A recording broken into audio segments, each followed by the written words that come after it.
श्रियकान्ताय कल्याणनिधये निधयेतिनाम् श्रीवेङ्कटनिवासाय श्रीनिवासाय मङ्गलम्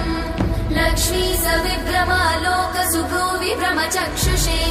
चक्षुषे सर्वलोकानां वेङ्कटेशाय मङ्गलम् श्रीवेङ्कटाद्रिशृङ्गाग्रमङ्गलाभरणाङ्गये मङ्गलानां निवासाय श्रीनिवासाय मङ्गलम् सर्वावयव सौन्दर्य सम्पदा सर्वचेतसां सदा सम्मोहनायास्तु वेङ्कटेशाय मङ्गलम् नित्याय निरवध्याय सत्यानन्दचिदात्मने सर्वान्तरात्मने श्रीमद् वेङ्कटेशाय मङ्गलम्